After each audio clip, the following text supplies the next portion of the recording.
பண்ணி நம்ம கொண்டாடுறோம்.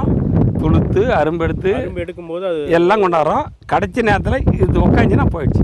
சரி, நான் இப்போது இதுக்கு வந்து வாரத்துக்கு வாரம் வந்து நம்ம மருந்து அடிக்கணுமா? வாரம் 2 சிங்கிள் அடிப்பேன் நான். அதுதான் கேட்குறோம். மருந்து இதுக்கு வந்து 2 சிங்கிள் அடிக்கலாம். பூ பறிக்க தேவை, பூ பறிக்க முடியாது, பெருக்கவே தேவையில்ல. எடுத்து மாத்தல கடைக்கு அந்த அளவுக்கு ஆகிடும். அப்படியே பெருச்சு போனாலும் வாங்க மாட்டான். அப்போ நம்ம பராமரிக்கணும் நல்லா. எவ்வளோ வந்து மருந்து அடிக்கிறோமோ அவ்வளோதான். இப்போது நீங்கள் ஒரு 30 சென்டில் வந்து இந்த சொட்டு நீர் பாசனம் எல்லாம் போட்டிருக்கீங்க. ஆமாம். இந்த செடியெல்லாம் நடுறதுக்கு இந்த 30 சென்ட்டுக்கு வந்து தோட்டத்தில் உங்களுக்கு எவ்வளோ நான் செலவாகுனா? அதுக்கு மட்டும் தனியாக நம்ம சொந்த செலவில் போனோம்னா ஒரு 50,000 செலவாயிடும். 30 சென்ட் ஓசு போட்டு அதுக்கு எல்லா பெட்டிங்கெல்லாம் வாங்கி போட்டு பண்ணி நமக்கு தண்ணி விடுறோம். நம்ம சொந்த செலவுனா 50,000 வச்சா தான் அதில் தண்ணி போகும். கீழே ஓசு எல்லாம் நட்டு மேலே சொட்டு நீர் பாசனம் போட்டு செடியெல்லாம் நட்டு எல்லாம் பண்ணால் 50,000 செலவாகும். 50,000 செலவாகும். ஒரு பொருள் அமைச்சிடலாம். ஒரு 10 வருஷத்துக்கு